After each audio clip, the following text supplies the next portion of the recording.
अस्सलाम वालेकुम वरहमतुल्लाहि वबरकातुहू। सैनशीन पे तशरीफ़ फरमा इज़्ज़त माब आली जनाब अकबरुद्दीन अवैसी साहब, क़ायद मुक़र्रना तेलंगाना असम्बली और मजलिस इत्तेहादुल मुस्लिमीन के उम्मीदवार अतीक़ अहमद ख़ान साहब, मुहिब्बान मजलिस इत्तेहादुल मुस्लिमीन, दोस्तों, नौजवान साथियों और इज़्ज़तदार मेरी माँ बहनों, कि आप जैसा जानते हैं कि 20 तारीख के रोज़ इलेक्शन है। मजलिस इत्तेहादुल मुस्लिमीन आपके दरमियान में एक बेहतरीन उम्मीदवार को लेकर आपकी खिदमत जो कर सकता है, यहाँ पर जो काम करना चाहिए, यहाँ की जो लानत है ड्रग्स की, उस लानत को कोई ख़त्म कर सकता है। यहाँ पर एसएमएस कंपनी के धुएं को जो ख़त्म कर सकता है, यहाँ पर गार्बेज पर जो कचरा पड़ता है उसको जो ख़त्म कर सकता है, यहाँ पर पानी की जो तकलीफ़ है उसको ख़त्म कर सकता है, ऐसे उम्मीदवार को जो आपके हक़ के लिए लड़े, ऐसे उम्मीदवार को मजलिस इत्तेहादुल मुस्लिमीन ने आपके दरमियान में लाया है, जो तालीमी मैदान में एक काबिल है, पढ़ा लिखा है और लोगों में भी इल्म बांटने की जुस्तजू रखता है। बहरहाल ये सब चीज़ें हैं, ये सब चीज़ों से ऊपर ये सब चीज़ें नौजवान करेगा, लेकिन इससे ऊपर सबसे पहले ये देखना है आपको कि आपके दरमियान में कौन सी जमात है, कौन सी जमात है और आपको कौन सी जमात से वाबस्ता होने की ज़रूरत है। आज कल कोई खुदा न खास्ता हमारे मसाइल या हमारे मिली मसाइल या शरई मसाइल या जो भी मसाइल है, हमारे मसाइल की अगर से कोई सही तर्जुमानी कर सकता है तो क्या शिवसेना कर सकती है, क्या कांग्रेस कर सकती है, क्या समाजवादी कर सकती है, क्या बीजेपी कर सकती है, क्या राष्ट्रवादी कर सकती है?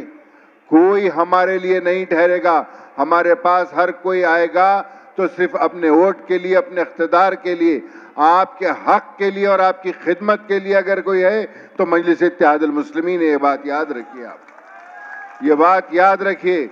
अगर आज गोवंडी मांगखुड़ शिवाजी नगर से मजलिस इत्तेहादुल मुस्लिमीन का उम्मीदवार अगर से आप नहीं जिताए तो आप बदलाव नहीं लाएंगे अपनी जिंदगियों के अंदर।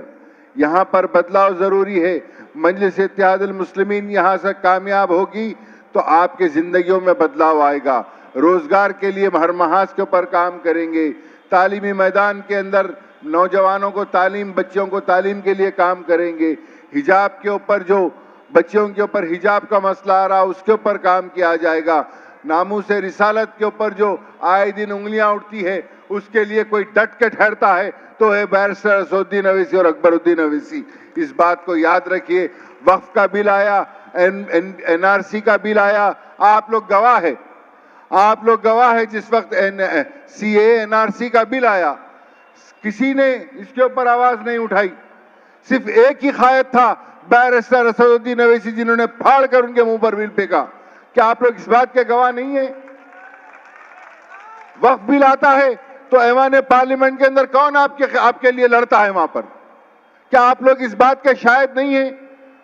तो आज जब वो यहां पर अपने नुमाइंदे को उतार कर इलेक्शन लड़ता है तो आपका फरीजा नहीं है कि उसको जिताकर उनकी ताकत बढ़ाएं? अरे भाई, आप कब तक अपने मसाइल के अंदर कब तक बकरियों के तरह एक के पीछे जाते रहेंगे? आज बदलाव की जरूरत है। आपकी जमात है, अपनी जमात को मजबूत कीजिए। ये जमात हैदराबाद से निकलकर यहाँ आई है और ना सिर्फ यहाँ पर मजबूत कीजिए बल्कि दुआ करिए कि हिंदुस्तान के हर चप्पे में अल्लाह मजलिस इत्तेहादुल मुस्लिमीन को कामयाबी अता करे। आप इस चीज को, अपनी जमात को, अपने इत्तेहाद को, आज बहुत सारे लोग अलग अलग नाम से अलग अलग शोबों में आकर हमारे में तफरीका डालने की कोशिश कर रहे हैं। अगर हम इत्तेहाद और मुत्तहिद से रहेंगे तो कोई हमारे सामने ठहर नहीं सकता, हमारे खिलाफ कोई आ नहीं सकता। इस तमाम चीजों को देखते हुए 20 तारीख को निकलकर अपनी जमात मजलिस इत्तेहादुल मुस्लिमीन के निशान, पतंग के निशान पर वोट देकर कामयाब करिए। शुक्रिया। अस्सलाम वालेकुम। बहुत शुक्रिया।